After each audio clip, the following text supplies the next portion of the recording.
Hi, I'm Dr. Stan Steindl. Welcome to Compassion in a T-shirt. I appreciate all your support.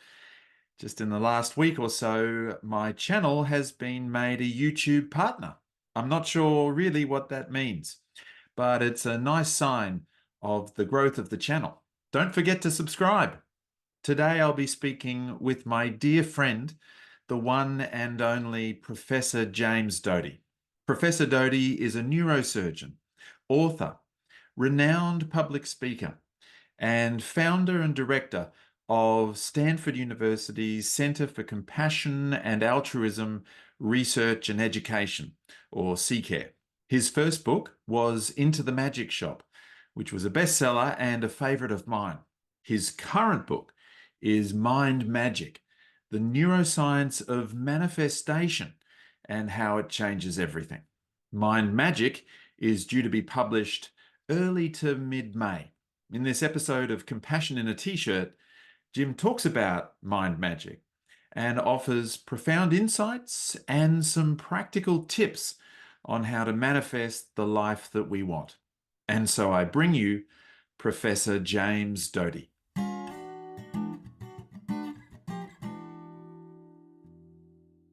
Professor Jim Doty, welcome to Compassion in a T-shirt. Well, thank you for having me, Stan. I of course, have been a longtime admirer of your work and also that of your colleague, Paul Gilbert, and your other colleague, what's his name? Kirby something. Yeah. James. Associate Professor James Kirby. Yes, no, Yes. Our mutual friend. Exactly.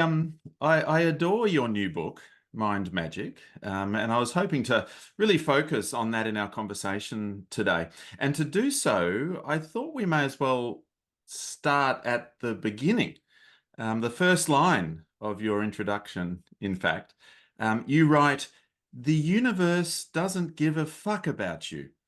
I hope I pronounced that correctly, but what is your thinking behind that? Well, before I tell you that, just to put the rest of the phrase there, which was the universe doesn't have any fucks to give. But I think what I was trying to emphasize was the fact that so many people look outside themselves for answers and are waiting for some entity, something to tell them what they have to do to change their life, or if you want to use the term manifest. And the reality is there is nothing outside yourself. And when people are always looking for that guide, that person, that thing, in many ways, they're giving their self-agency away because they're waiting for somebody to tell them. And the problem is, unfortunately, and I'm sure you probably experienced this either in your own life or with patients, somebody will say, I have this incredible idea. I would love this to happen. I could see myself doing this. And then the person says, you're never going to do that. Why do you think you can do that? And the problem is they put these negative thoughts into your head, and oftentimes people give up on their dream or their goal or their inspiration. And it's really unfortunate because in some ways this contributes to what all of us have to varying degrees, which is negative self-talk. And negative self-talk, of course, once you say it is not possible, I cannot, then that becomes truth. And I think that's what I was really trying to emphasize. The other aspect, which I think is critically important, is, especially among young people, is that based on what I would say is Western capitalist narrative of success, which is wealth, power, and position, they equate that with happiness. And as a result, many young people, especially, are focused on, oh, that defines success. If I do this, that will make me happy. And the problem is that then they have a narrative in their head of what they want, but that is far different than, if you will, what they need.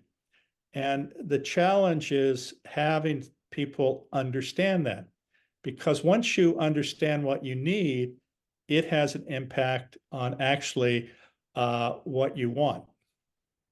Yes, no, there's a few things there, I think, which are, it is actually profound to think about, that actually it's not as simple as sending our wish out into the universe and expecting something in return, I suppose. It takes action, and it takes some sort of sense of agency to do that. And yet we can often, well, ourselves or others can really undermine that sense of agency through the criticism or negative talk from others, or even just that negative, critical talk within ourselves. I suppose we kind of undermine ourselves, and that causes us to manifest other things. Actually, we'll get back to that in a moment. But the subtitle of the book is The Neuroscience of Manifestation and How It Changes Everything. So, and the concept of manifestation, it's often used in popular culture or self-help books or that sort of thing. But so what do you mean by manifestation? Yeah, thanks for asking. I would say that when I use that terminology, what it means is to, if you will, embed an intention uh, in a manner in which it has the maximal possibility of occurring. And it's actually a process. It was interesting you made the statement, it takes work, and also that people are manifesting all the time. Now, I would make a couple comments. One is, this is in some ways like an athlete. Let's say you decide to run a marathon. Well, you don't start running 26 miles the very first day. So one aspect is to understand it doesn't happen immediately, and it also takes work. Now, somewhat of a paradox would be me making the statement based on what you said about the first sentence, is God only helps those who help themselves. So this isn't you just sit back and go, okay, well, I want this. I'm waiting. Where is it? How come it's not happening? And so I think you have to understand, one, what are the obstacles to you manifesting right now? One aspect is you don't have enough knowledge about it to maximize that possibility of manifesting something. Two, people create obstacles to their ability to manifest. And I think three, they get lost because they view this as concrete. And what I mean by that is they say, as an example, I want a red 1997 Porsche with a stick shift. And you go, well, yeah, I appreciate that the exactness of your description, but the reality is it doesn't work that way. There are a lot of external factors that play a part here. So, and I'm not advocating that you should ask for a Porsche, although we can have that discussion. But what I am saying is that whatever that thing is you're trying to manifest, it oftentimes it doesn't get down to that grittiness of detail, although it can, but it usually doesn't. So if you get a 2000 green Porsche, well, that's pretty damn good when you had nothing. Yes. So I think you have to put into context. And the other thing is, the reality is that while you have your own energy, internal energy and power, the fact of the matter is there are other things that conflict with that. And if you wish to manifest something, well, there are some things that can be barriers to that. And it's not because you're not doing it right. It's either the time is not right, what you're asking for is unreasonable and not possible. As an example, I've said, well, I want to be one of the first people to land on Mars in the next 5 years. That's probably not going to happen. So you also have to put it in the context of reality. So, and this is to say they're necessarily absolute barriers, but you have to put these things in the context of reasonable possibilities, not so far the chances being that low and somehow it's magically going to happen. It doesn't quite work that way. It's kind of action, but also sort of wise action. I mean, understanding what the barriers might be, how to work around them, but also knowing that not all things we may wish to manifest will necessarily arrive for us. But nevertheless, it's still useful to work towards them because other things might arise that are also good or sort of help us to live the life that we want.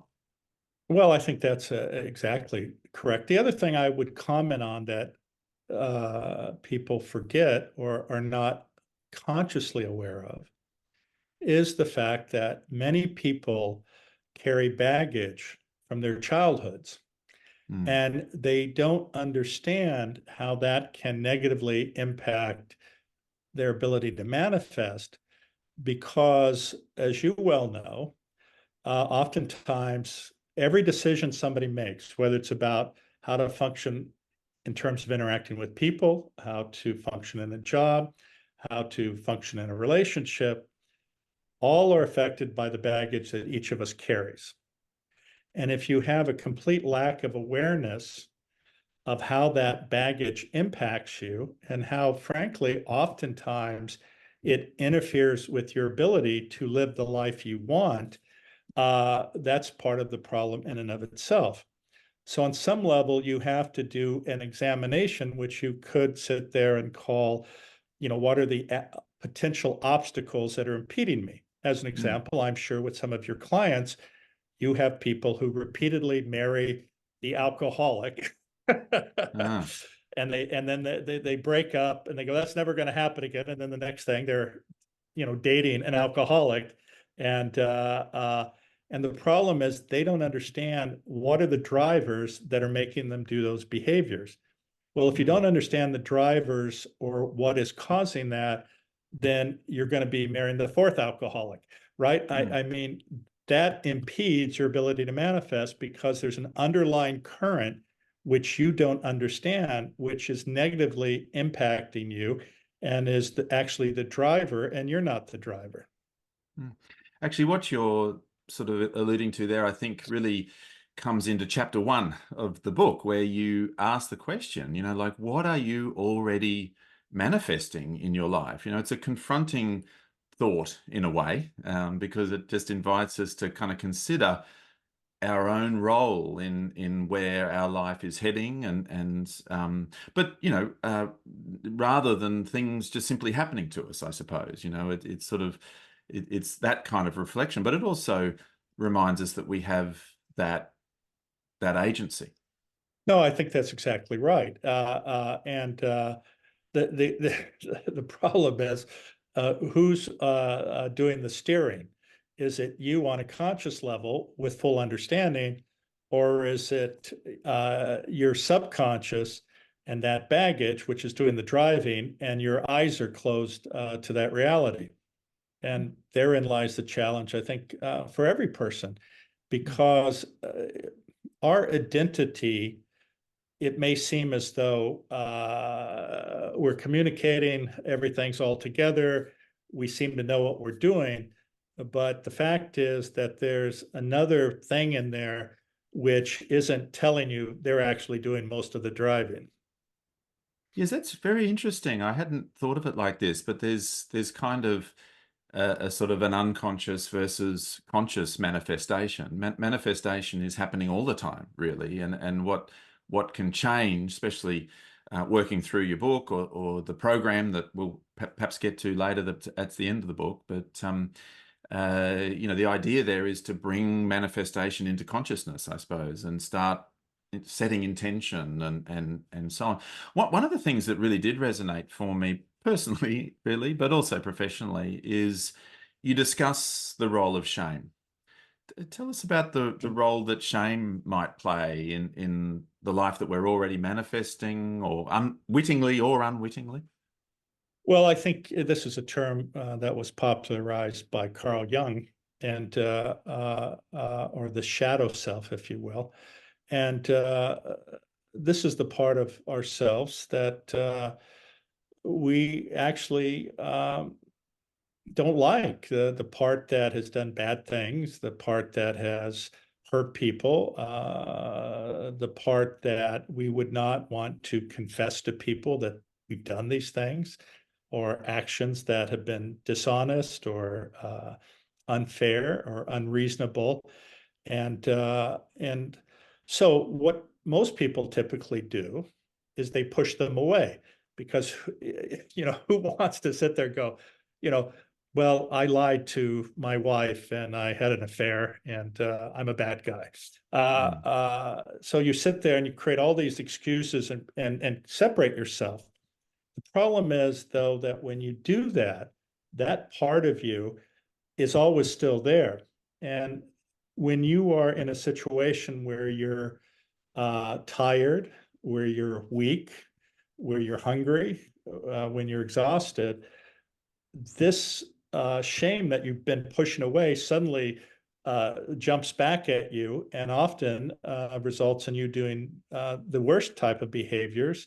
And it could be related to different types of addiction, drugs, alcohol, sex, gambling, and the problem so often is that some of the things that create shame are often interactions with loved ones in the past. And as an example, if you had an abusive alcoholic father, and he does these actions but then says, I love you, and hugs you afterwards, and I'm so sorry, well, then you equate this abusive behavior with love. And so then you put yourselves in these positions where you get into abusive types of situations because you want that feeling of love and connection. And then you create shame because you have insight into that part of you that's not being a nice guy, and in fact oftentimes relates to these different events that have occurred in your life, and you're carrying that with you. And so the reality is, you have to be friends with that. You have to be friends with your shadow. And this is not to sit there and say, oh, well, I'm a bad guy, and I'm accepting I'm a bad guy. But what it is doing is it's saying, I understand where that comes from. I am aware of it. I accept it and acknowledge it.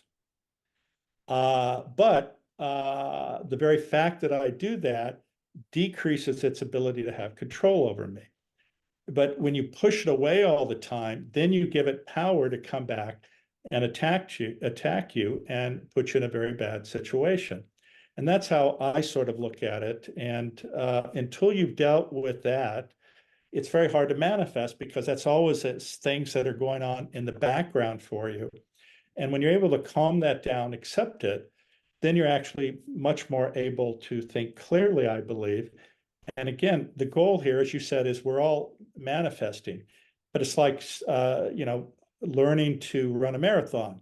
We're all manifesting, meaning we all walk on two legs usually, but that doesn't mean we're ready to run the marathon. And the analogy is that you have to practice, you have to show up, you have to train with people, or get knowledge based on people's prior experience to maximize your ability to actually run a marathon and to do it correctly and without injuries to yourself.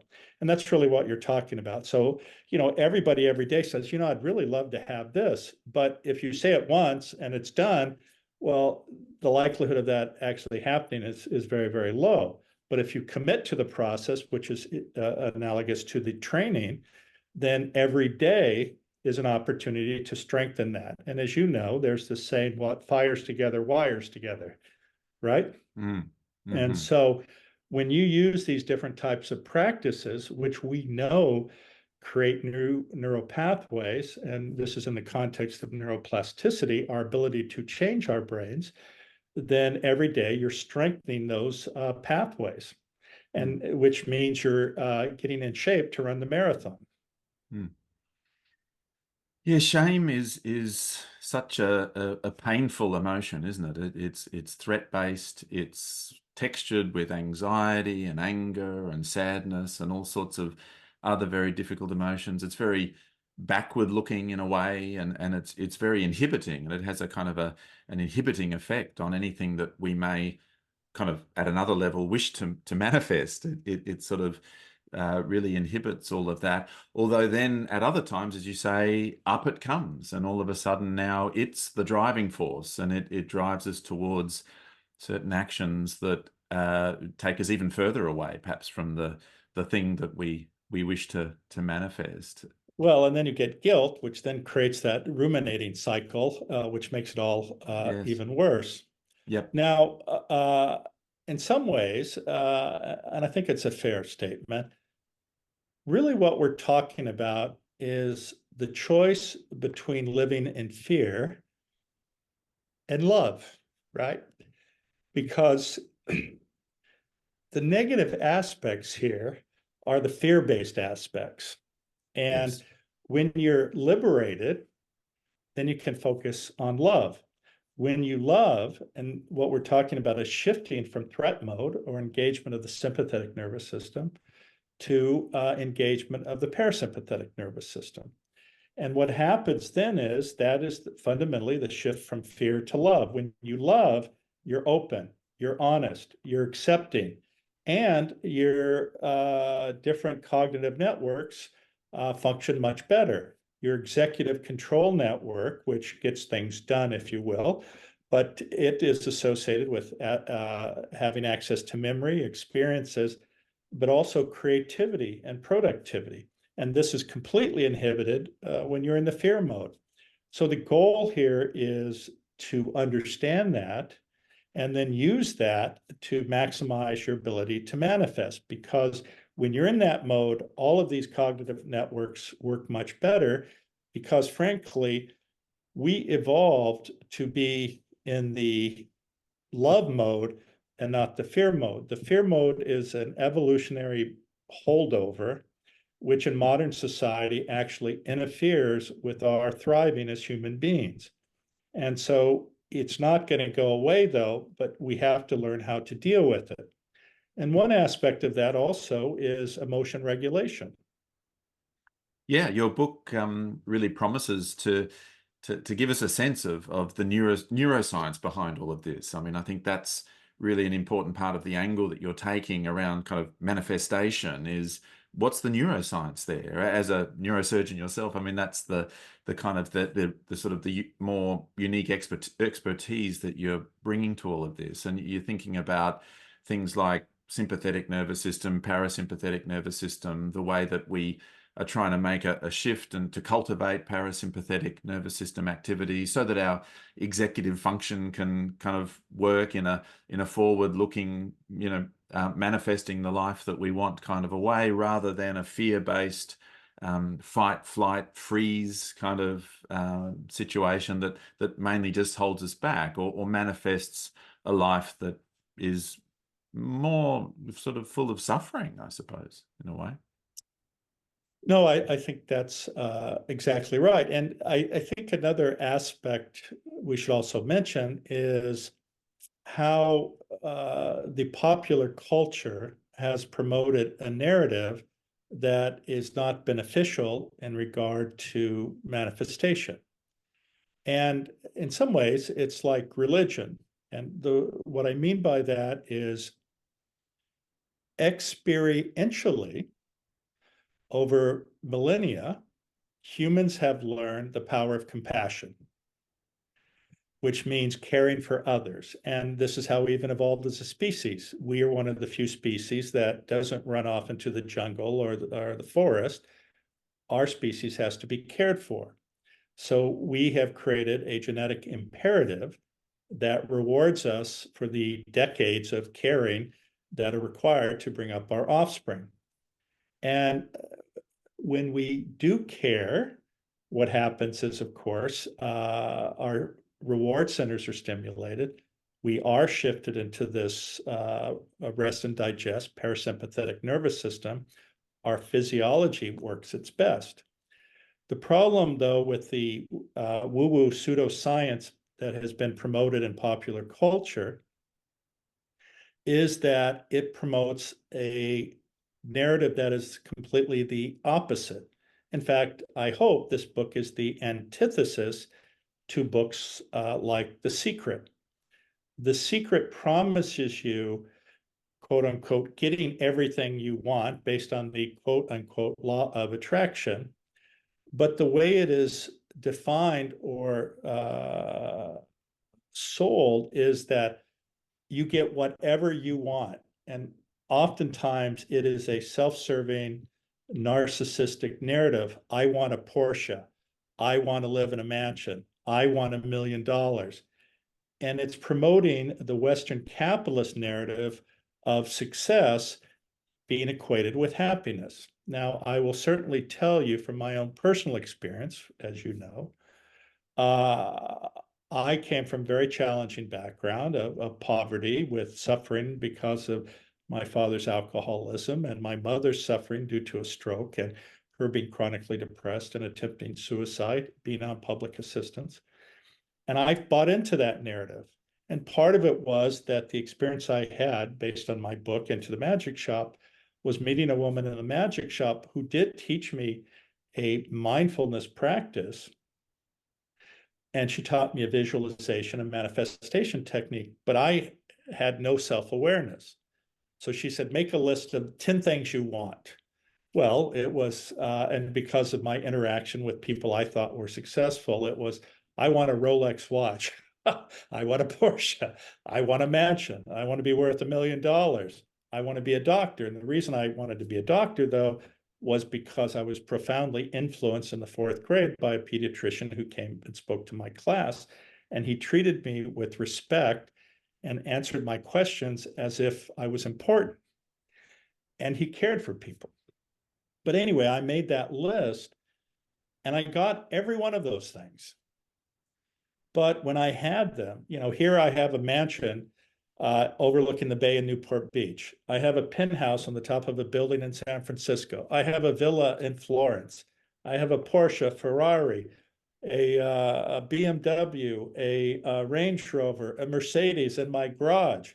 I'm dating, and I was single at the time, dating, beautiful women. I have everything. And in fact, my friends are telling me, man, you're so lucky. You have everything. This is amazing. You must be so happy. I was never more miserable in my entire life than when I was in that situation. And the reason was every action I did, getting back to the word shame, was trying to decrease the shame that I had by seeking outside affirmation of my worthiness. And the problem is the only person who can make you okay with yourself is you. And so climbing each of these mountains, whether it was going to medical school, becoming a neurosurgeon, becoming a successful entrepreneur, I would be at the top of the mountain waiting for this thing to fill the emptiness. And there was nothing ever there. I was just as empty. And as a result, I was unhappy and miserable. And the only thing that changed finally was actually a profound event where in early, was it 1999 or the end of 1999? But whenever the dot-com crash happened, in 6 weeks, I lost almost $80 million. And I will assure you that that does get your attention. Yes. And, I had borrowed $15 million based on the price of the stock that I had, and now the stock was worthless. And so my banker basically called me up and said, how are you going to pay that loan back? And of course, I had to deal with my lawyer because I had all sorts of things also associated that had to be dealt with because I was poor. In fact, I was $3 million in the hole. Now, the interesting thing about that was as a result of that very profound event, I went back and I reflected on my life. And, it was like, here, theoretically, I had everything, but what went wrong? And the problem was, I realized it was because everything was about me and what I wanted. And when you're focused on you and what you want, actually, that is a very, very unhealthy thing. Because again, it gets back to sort of living in the fear mode because it's all about you and you're afraid of being authentic and who you really are because you're concerned about being judged. And having people aware of the brokenness you have inside. So after this period of reflection, and I spoke to my attorney, it turned out that I had made a bunch of donations to charity based on stock that I had in a company that hadn't gone public. And it turned out that the lawyer actually had not filed the paperwork. And in fact, they said, look, Jim, you actually don't have to give that money away or the stock away. And I thought about this, and I made a decision that liberated me. And what I mean by that is that the driver of my behavior was the shame or the fear of being poor. And so everything in my mind was, how do I show that I'm not poor? How can I accumulate wealth? And that's going to make me whole. So I actually made a decision to go ahead and give that stock away to charity. And by doing so, that liberated me, because the poverty issue was no longer the driver. I gave it away. And that ended up being $30 billion. But the amazing thing is, I set up charity, housing, health clinics around the world. I funded blood banks. I developed programs for adolescents with AIDS, HIV. I set up programs for the disabled. I endowed chairs at multiple universities. I funded research. And I tell people that, and I want to emphasize also, my worst day is I'm a neurosurgeon regardless, and I still make more than 99.9% of people. So it's not as if I was living in my car. So I don't want people to somehow feel sorry for me. There's absolutely nothing to feel sorry for me about. I was very blessed. But my point is that I went from rags to actual riches, if you will. And then I went back to rags. But through that period of self-reflection, it was no longer about the money, and I became actually extraordinarily rich in other things. And those other things were relationships, looking through the world through the lens of compassion and how everyone is suffering. And also the profound way in which my life then unfolded, which was one, the creation of this center that focuses on compassion at Stanford, but also because through that, I was able to meet the Dalai Lama, who became not only our founding benefactor, but became a friend. And then I became the chairman of the Dalai Lama Foundation, which, who has that opportunity? But more importantly, I became friends with Archbishop Tutu. I became friends with Thich Nhat Hanh. I became friends with Eckhart Tolle, Byron Katie, Sri Sri Ravi Shankar, Pope Francis. And I've had the greatest joy, pleasure, honor of meeting some of the most evolved spiritual leaders in the world. And the message is always the same. If you focus on caring for others, being of service, then everything changes for you. And as you know, the Dalai Lama has said, if you want to make others happy, be compassionate. If you want to be happy, be compassionate. And fundamentally, the key to this book is changing your perception and being of service to others. And then you get everything you actually need. And it relates to the difference between hedonic happiness and eudaimonic happiness. And as you know, hedonic happiness is associated with maximal pleasure, minimal pain, and it's transitory and shallow. And this is when I want a car or Porsche, I want a Rolex, I want the mansion. And every time you get one of these things, which is promoted in a consumer society like the West, yeah, you feel good for a little while, but it's transitory. When you focus on the other, then that gives you meaning and purpose. And that is very powerful because that activates all the positive aspects of your physiology. Your pleasure centers are stimulated. Your peripheral physiology works at its best because that is who we're designed to be. And so if you look at how the brain works, the maximal way in which you get a positive effect is where you're looking through the lens of being of service. And that is also how you maximize your ability to manifest. And that's the shift from the fear mode to the love mode. Mm.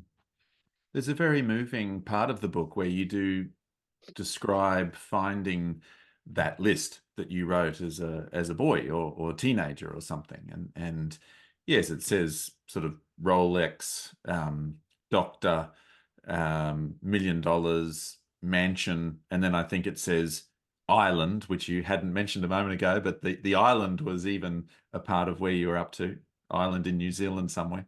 And then Yes. success, that was the list that you had written. And uh, that it's actually interesting, really, isn't it? Because although it wasn't spelled out on the list, what that young version of you was actually trying to manifest was that sense of worthiness.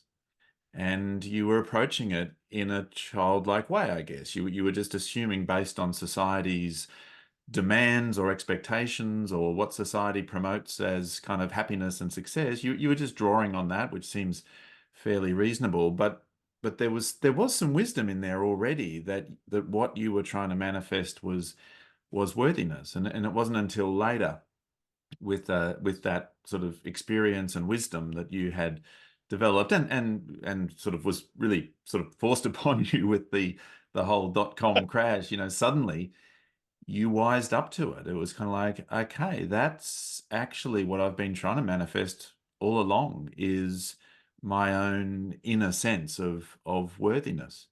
And that really shifted. That shifted to that the sense of worthiness can be manifested from relationship and service and helpfulness and friendship and all of that sort of thing. And that was the big shift.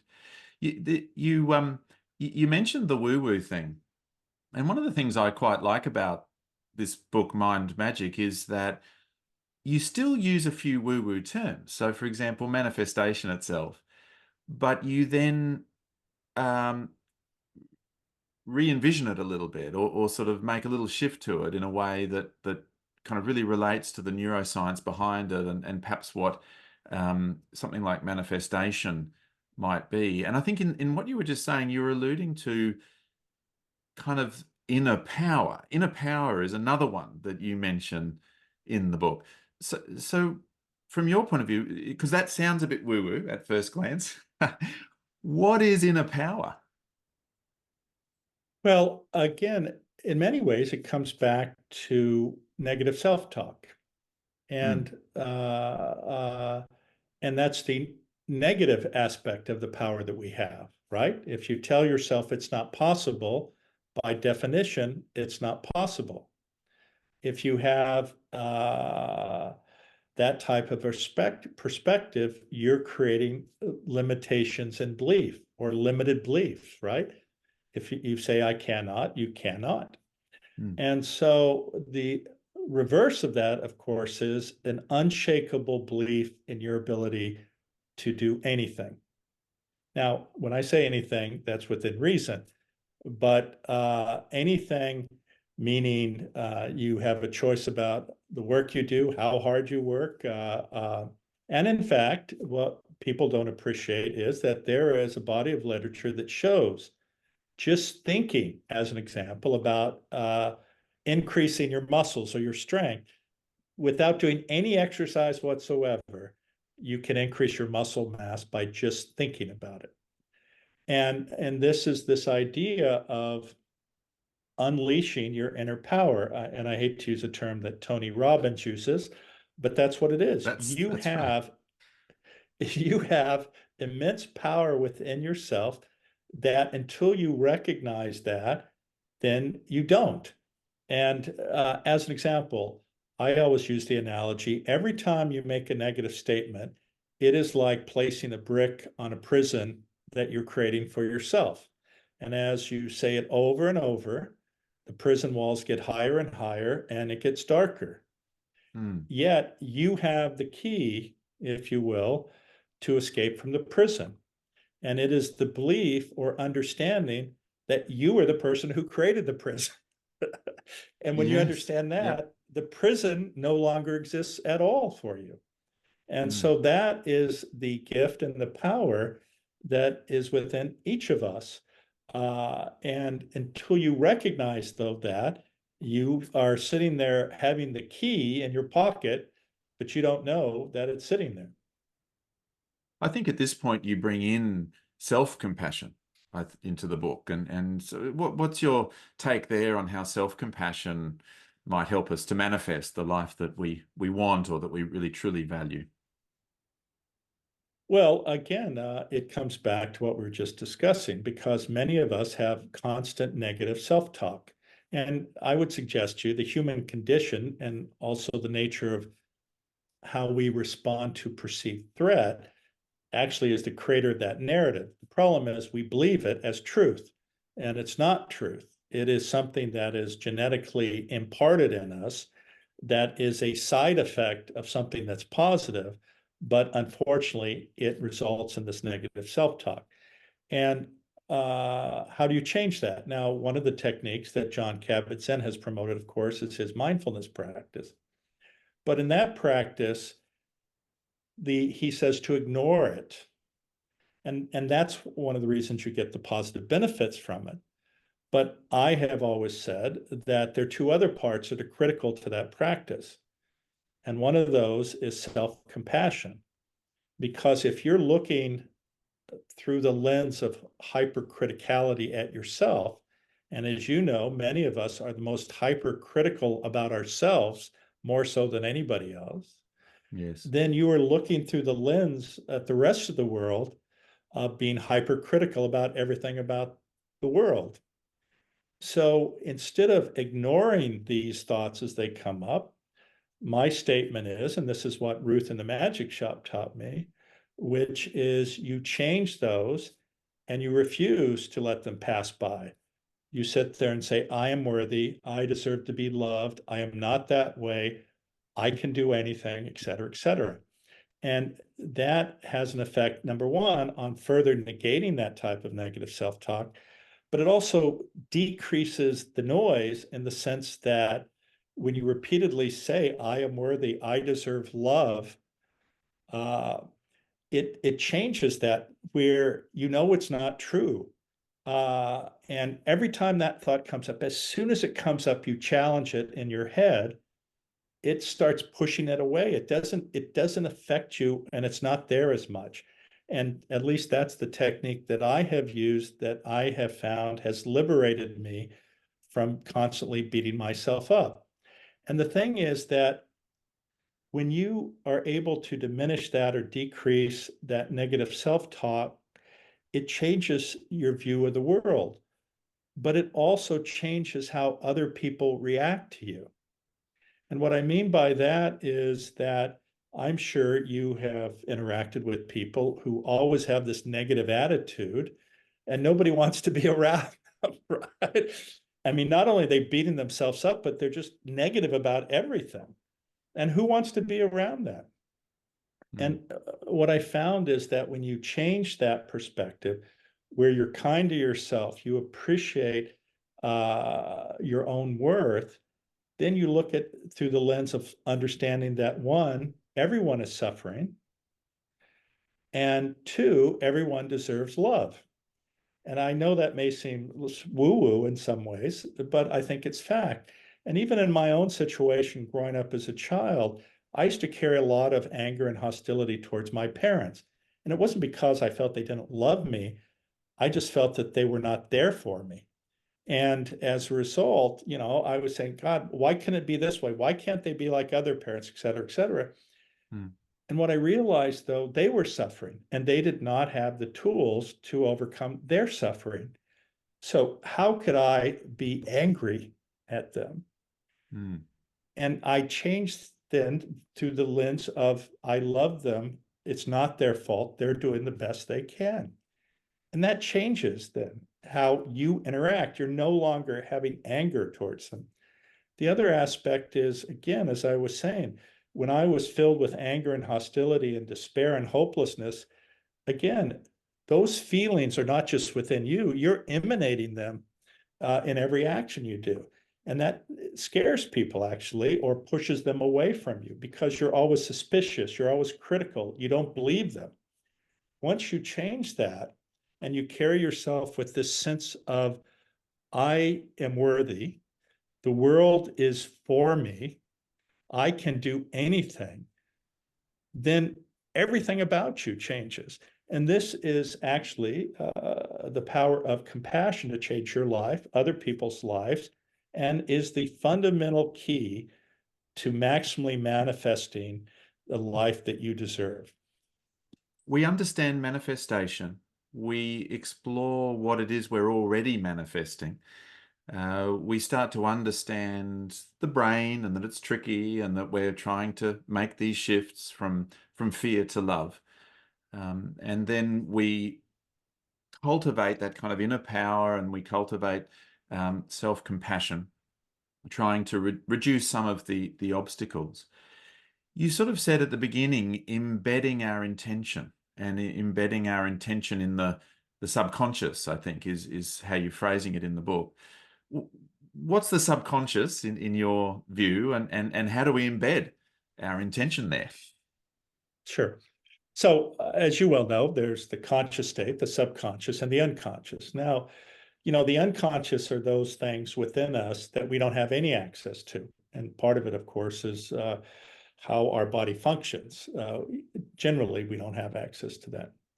The subconscious, though, is a place we have access to, and it relates to how we're functioning on a more on the level of making decisions and how we react and respond. And we can impact that or influence that. And as I mentioned in the book, people don't appreciate that we have about, let's see, is it 10 million? I always mess this up. I always say either 100 million or it's 10 million bits of information a second that's coming in to our sensory organs. Yet we, on a conscious level, only have the ability to respond or be aware of maybe 50 to 100 bits of information. So it's very limited.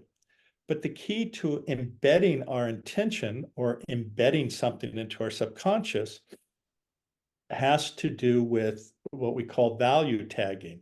How do we put a tag on an intention so that it impacts our subconscious? And so you have to value tag it. So if you look at the various cognitive brain networks, and these are areas of the brain that are not necessarily specifically designed, but they're areas of the brain that work together in certain instances. And one aspect is called the task positive network, which is to make things happen. And typically this includes the executive control network, which has access to experience, memory, and actually implementation of actions. And this is in your frontal areas. Then we have the salience network and the attention network. And then we have the default mode network. So when our mind wanders, we're not focused on a task, this is the place where it is self-referential. It creates narratives. It doesn't implement them necessarily. But when we engage the task positive network, then it takes that, if you want to call it desire or intention, and then it embeds it into our salience network. And the salience network, I use the analogy, is like a bloodhound, which is always sniffing around for opportunities, or some people would call it synchronicity, to implement your intention. But to do that, you have to engage the attention network so that you are focused on that thing you want. The salience network then is engaged to look at every possibility to have that occur. Once it identifies, if you will, that thing or the associated thing that can help it manifest, then you engage your executive control network to implement it. And let me give you a couple examples. I'm sure you've been at a party where there's a lot of noise. And if you hear your name, above all the noise, you will hear your name and you'll turn to it. Well, why is that? Because your identity is deeply embedded in defining who you are. So Mm-hmm. you're attuned to that. And the same is true when you've been able to embed an intention. And the example I use is what happened a few weeks ago, where there's a project that I'm working on, and I embedded it, if you will, into my attention. And I'm at a coffee shop that's very noisy. Yet, above all the noise, I heard somebody talking about something, the same project that I'm working on. And Oh, as a result, I went over to these two individuals, introduced myself, and it turned out that we're completely aligned and working on this project, and we're working together. Well, if you want to call it the bloodhound or the salience network, if it had not been engaged, I would not have been attuned to that possibility. In fact, I'll give you an example from being a neurosurgeon. Obviously, I see a lot of people with different medical conditions, and oftentimes a person will say, I have never heard of that before. Gosh, that must be really rare. Now, obviously, in my job, I see these conditions all the time. But somebody will say, Gosh, I have never heard that. 2 months later, I'll see them in my office and go, The most amazing thing has happened. I've run into 5 people with the exact same thing. Well, why is that? Because that became embedded into their subconscious. They stimulated their salience network, their attention, and then it was always looking around if you heard that term or somebody mentioned it, and suddenly you're presented with it. There are all these people around with it, and it works very much the exact same way. that really helps. Those examples are great. It makes a lot of sense exactly what you're saying. And it's funny because a lot of us know it in a way, like we know that when we're in the market for a particular car, suddenly that car seems to be everywhere on the streets, kind of thing. But it actually happens in very profound ways as well. So the intention around the life that we want to manifest, suddenly we start to notice opportunities, for example, or we might start to notice things that we can do or choices that we can make or whatever it might be that just gradually, as you say, it takes time, but takes us in that kind of a direction because now the intention is embedded. I really appreciated the idea of the filing clerk and the bloodhound. That little section of the book was really great. I was going to ask you to elaborate on that, but you sort of have there, and that idea of the bloodhound really seemed helpful. There are some great practices throughout the book as well. And the one around visualizing your intention is a great example. Can you just sort of describe, I guess, in words, the practice itself, or and how this kind of practice might work for the reader? Sure. Well, I would say that in many ways, this is a type of mind training. And in fact, much of it is based on what people would call a meditation or mindfulness practice, because you have to calm the mind. You have to relax, you have to calm the mind, and you have to attune yourself to do these practices. And while we did talk about sort of the woo-woo pseudoscience nature of how a manifestation is presented in modern culture, I talked about the nature of religion. It is experiential, and that religious experience then gets wrapped in a dogma of Mm, religion I and see. Yeah. associated with that culture, right? And in many ways, this is what happened with manifestation. Manifestation has been around since, you can find it in Vedic scriptures from India. You can find it in the writings in the first and second century AD by the Hermetics. And it's always been there. So it's an experience people have had, and through over centuries, it's been refined and defined in some ways.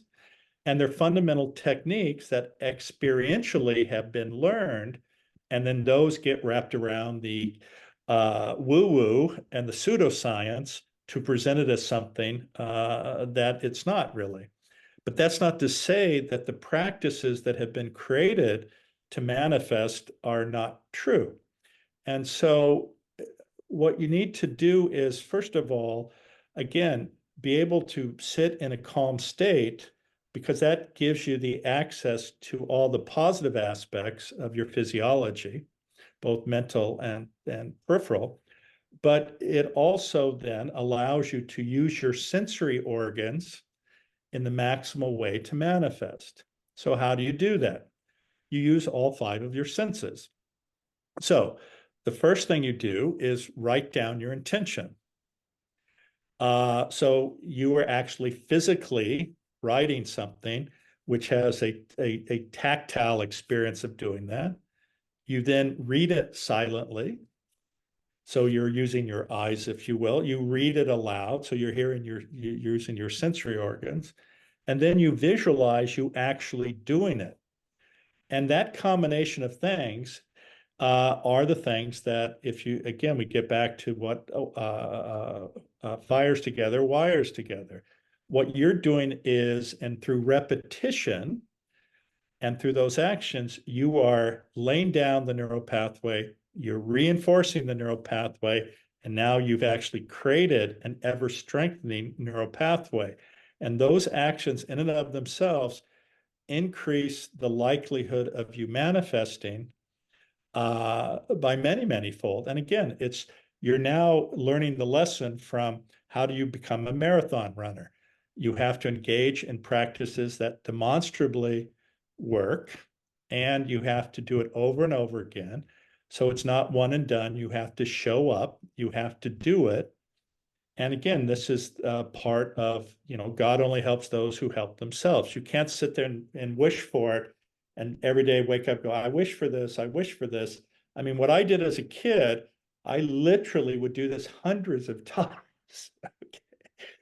to the point when I tell people is, when you start visualizing this, it starts oftentimes out as sort of a cloudy piece of glass you're looking through, and you can sort of see the shapes and shadows, but there's not enough clarity. The more you do this over and over again, the window, if you will, starts to become clearer and clearer until you see a crystal clear picture of yourself or what it is you're trying to manifest. And once you're at that level of clarity, then you have maximized your ability, and you have, if you will, given the bloodhound the ability to find the right file. You also gave the example of Jim Carrey there, I think, and one of the things that I appreciate in the book as well is the other anecdotes or case examples or people that you talk about and describe how they perhaps were able to do this sort of thing, this manifestation in their own lives. And Jim Carrey with his kind of check that he wrote to himself sort of thing, and then eventually, not sort of half a dozen years later or something, it's kind of manifested. One of the insights that Jim Carrey had, which I mentioned, is he would get in front of people and it was about him. And that's why he wasn't as successful.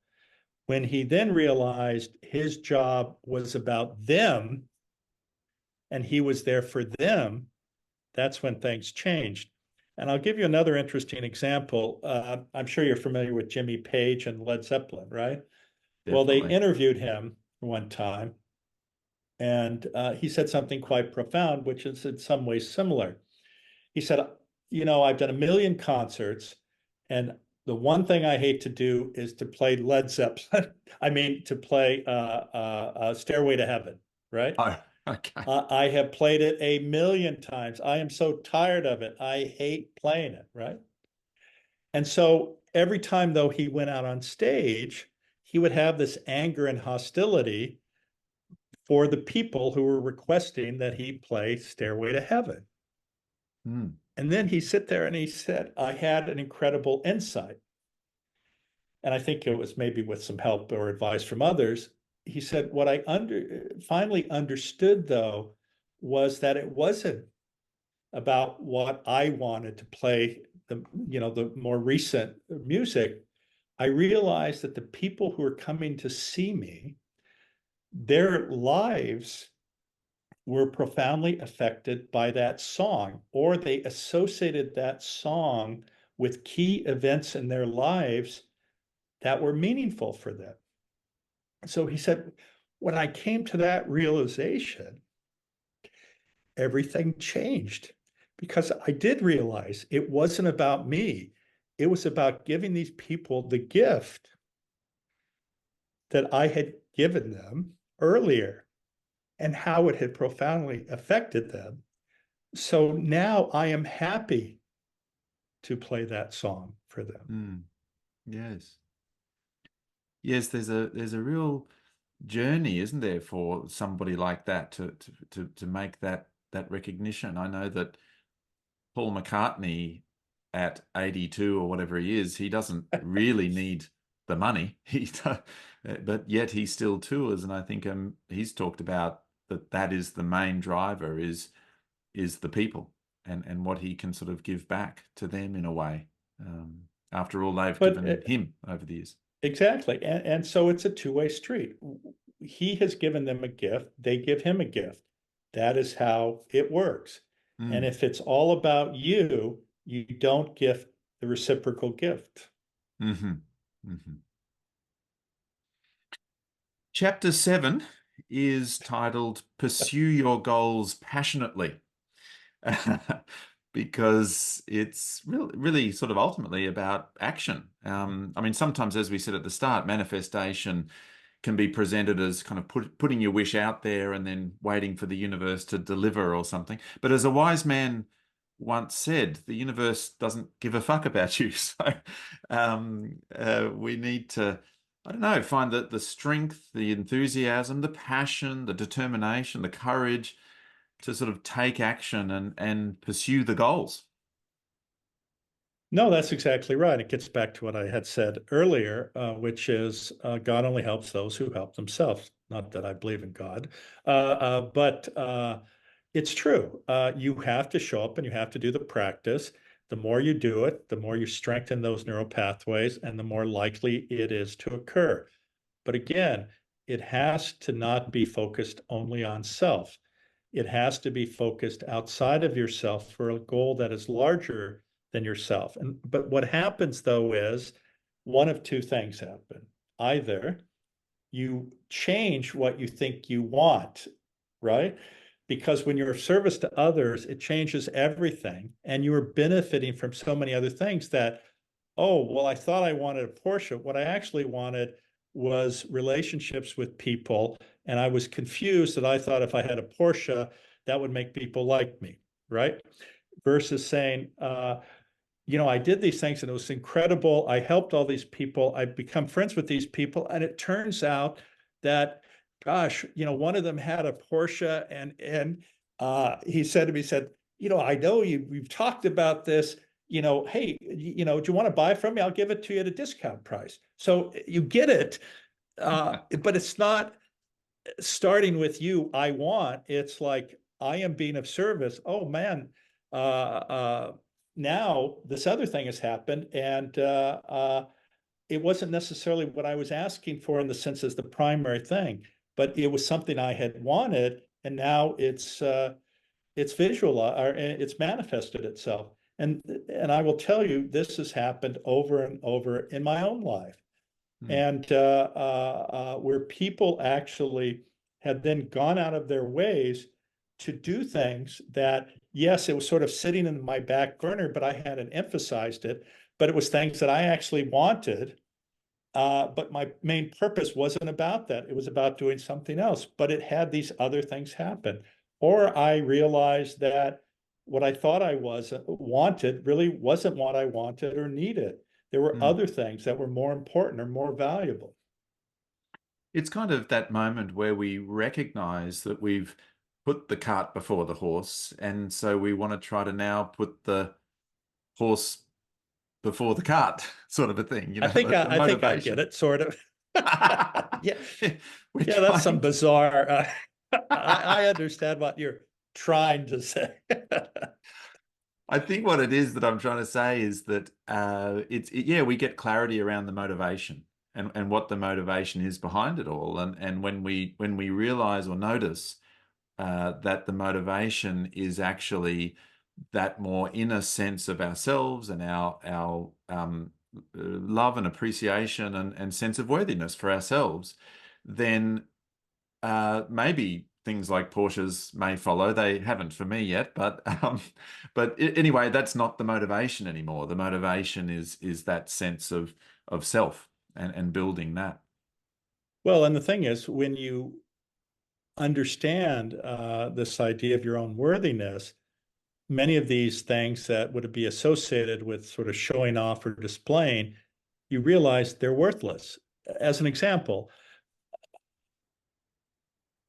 I live in a very nice house. I am extraordinarily blessed. I, in fact, drive a Porsche. And I do not feel guilty about that whatsoever, one. But the key point here is if all of that goes away tomorrow, I'm okay.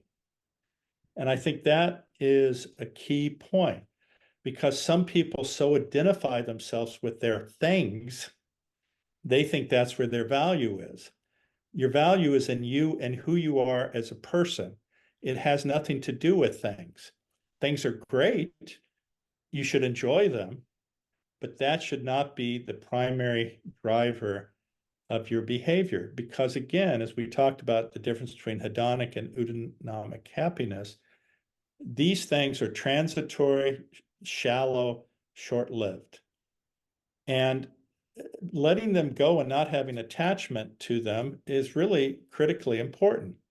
And as you know, and you can look at Buddhist philosophy, but I think it's a truth, attachment and craving are the greatest causes of suffering for people. And so if you don't have attachment in that fashion, then you don't suffer. Again, another aspect of this, which is also important, is gratitude. Listen, I am thankful for every positive experience and negative experience, and I'll mention that in a minute, but for every positive experience, because they're just a joy and it's incredible and it's fantastic. But that neither defines me nor am I attached to that. The other thing people, I think, get confused about is when something goes right for you, you get this sense of elation and feeling good. And many people want to keep that. I want to feel good all the time. And this is oftentimes why they chase after things. Mm. I want to have that sense of exhilaration, that competition, that winning that race, that dopamine hit. And on the one hand, that's fine. But if that becomes your absolute focus and you don't focus on anything that's happening other than that, one, you may get that goal, but what you've lost in the process of getting that goal is something that can't be recreated. And that's being present in the moment. And oftentimes that journey to that destination and the people you're with is much, much more valuable than the actual thing you get at the end of it. The problem is when people get attached to that and they keep trying to recreate that is, again, suffering. The other interesting aspect, though, is while those positive aspects in our lives are wonderful to have, we also have negative experiences. And of course, all of us want to avoid them if we can. But if we really reflect on what we get out of these two extremes, frankly, it's the negative experiences that actually are the most powerful and that create who we are as human beings. Because one, you have to recognize they are also transitory. And while they're horrible at the moment, the fact that you overcome them, you understand and learn about resilience, you understand and get insights into people and people's behaviors, then in many ways, they're incredible gifts because they give you the tools, and if you want to call it the armor of living in the real world. So while both have their purpose, the key part of that is, though, to develop a sense of equanimity. And what I mean by that is it's great to enjoy the highs. It's great, or I should say, don't get lost in the lows. Both are transitory, and have this evenness of temperament where you're not lost on either extreme. You appreciate it, but it doesn't define you, and it doesn't send you into, a spiral downward, because again, things have a tendency to even out. You just have to be patient, and of course that's challenging sometimes. We want to take action. We kind of want to hold our manifestation goals a bit lightly. We want to stay open and strategic, sort of nimble, wise, and it won't all happen at once. But we also want to take opportunities. We want to sort of practice gratitude, stay calm and composed, not give up, sort of thing. No, that's right. And as I mentioned before, I created this thing called the alphabet of the heart, which I mentioned in the first book. But in some ways that relates to this, because it gives you a set of, I'm not sure if tools is the right word, but it gives you an understanding of these different aspects that center us. And actually, in many ways, by doing so, allows us to maximally be able to manifest. And of course, those are the 10 letters of the alphabet: compassion for self and others, recognizing the dignity of every human being, practicing equanimity, as we just discussed. An important aspect is forgiveness. You get so distracted by your anger associated with an event, or when you think of that event, then it creates an environment where you're not able to manifest, because you're carrying too much emotion associated with that person or event. And of course, gratitude, which we just mentioned, but you also have to combine it with humility. Oftentimes what limits us is our own egos or our false sense of self-import. And then, of course, this has to be combined with a sense of integrity and values, how you bound your behavior, and also a realization that we have a responsibility for those who are vulnerable, those of us who have been blessed and by living in this world and being comfortable. And this idea of justice, because we're all in this together. And also, of course, kindness, just simply being present and not necessarily even having an agenda. You just want to help somebody because they're a fellow human being on the path. And of course, all of this is contained by love. And again, this has taken us full circle from the sphere to the highest aspect of who we are as humans, which is love. Yes, that's the sort of the real kind of task of life, isn't it? Is those that shifting from fear to love. Not easy, but certainly something that we really try to persist with. The book finishes describing a 6-week program to master manifestation. I thought that was a really very helpful kind of addition. Lots of books will have sort of suggestions and so on, but you've really packaged it into something very practical that people can, yeah, literally take away and sort of start to implement over the 6 weeks. How does that kind of work? Well, initially I was just writing the book, but as I got more and more into it, it became evident that there were different ways you could parse it, and there were ways in which you could create a narrative you could practice. And as I realized that, then that's how this transitioned into this 6-week program. Now, it is listed as a 6-week program, but the reality is it could be 8, it could be 10. It's whatever you need to reinforce the lessons from the book. I have to say, though, as you notice, many of them are laid out in a formal manner, and the first part is often the same.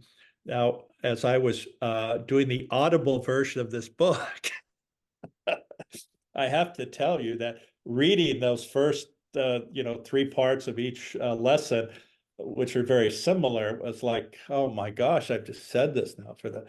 But the reality is Okay. that, but the reality is that by doing this, and because I've done these things so much that, they're automatic in my head. But the reality is many people really appreciate laying these out in a step-by-step fashion, because, in some ways they're just learning and they need that type of repetition.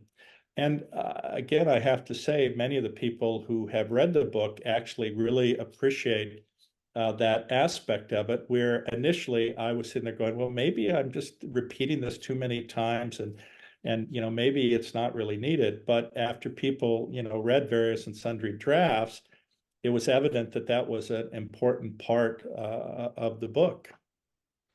Yes, definitely. I would agree. We're training to run the marathon after all, and so we're needing to have that kind of practice and repetition. And the way that you commonly start with the physiology and the psychophysiology of it all, and helping to calm the body and create the body posture and so on. It's repeated, but it's not repetitive, I suppose, is the sense that I have. Well, congratulations on the new book. Your first book, of course, Into the Magic Shop, was also a favorite of mine, but this follow-up, Mind Magic, it's a great mix, really, of theory and information, personal anecdotes and case examples, practical tips, and then the program at the end. So, what else is happening for you at the moment? Maybe you're having a rest. No, unfortunately, that's not possible. Well, it's interesting because people sit there and say, wow, you do all of these things. But, if you're doing something you love and you enjoy, and is helpful to others, and obviously it helps you, then it's not really work. Actually, I'm working on a new book already, which I just Oh, finished the outline. really? I had no idea. That's exciting. Well, it's funny because I have three more nonfiction books and three fiction books. So Okay. the next one will probably be Gut Instinct, the Neuroscience of Intuition and Why It Matters. Love it.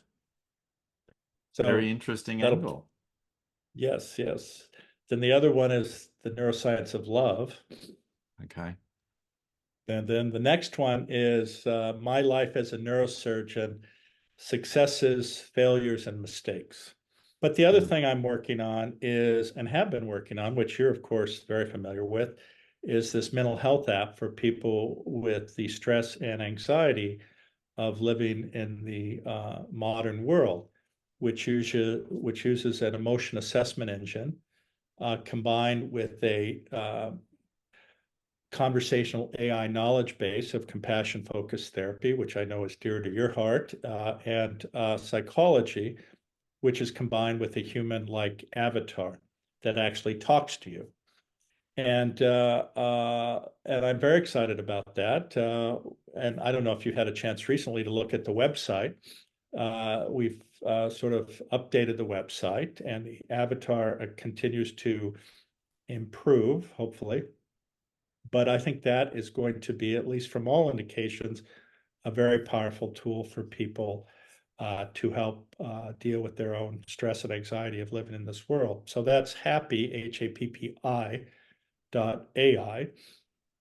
And then, of course, at the Center for Compassion and Altruism Research and Education, um, we're continuing to develop programs. And as you know, we have the Applied Compassion Training, which is a several month long program where you get a certificate, but we also mentor you on creating a capstone project, which you take back to your workplace. And many of the graduates have found that very, very powerful. And then, of course, we have programs for compassion and self-compassion, not only for the average individual, but programs for first responders, uh, as well as corporate training programs. And the science is quite clear, as I've repeatedly said throughout our conversation. When you look through the lens of compassion, it changes everything.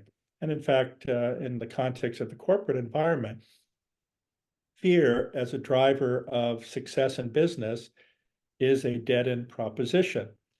But when you imbue a corporate entity with compassion, recognizing the dignity of every employee, making them excited about working there because you're doing something, or offer opportunities to do something to improve the lives of others, you cannot pay for that. That increases your productivity, your creativity. It decreases healthcare costs. It decreases human resource costs. So that's very powerful. So lots of fantastic thanks. And again, I just want to emphasize, I'm extraordinarily blessed and I'm thankful. And I have immense gratitude to be in this world and be able to do what I'm able to do. It's all amazing stuff. I'll put the links to those various things in the description if people would like to check that out, or to engage with your work, and perhaps even be in touch. But thank you, Professor James Doty, for speaking with me on Compassion in a T-shirt. And let me just make one last statement, because I think it's important. Every one of us has the opportunity to improve the life of at least one person every day. Sometimes it's just a hello, sometimes it's a hug, sometimes it's opening a door, sometimes it's sharing a meal. But so many of us forget that we have that power and ability. And I would suggest that if you do that, that will make you a happier person. Thank you very much. Thank you.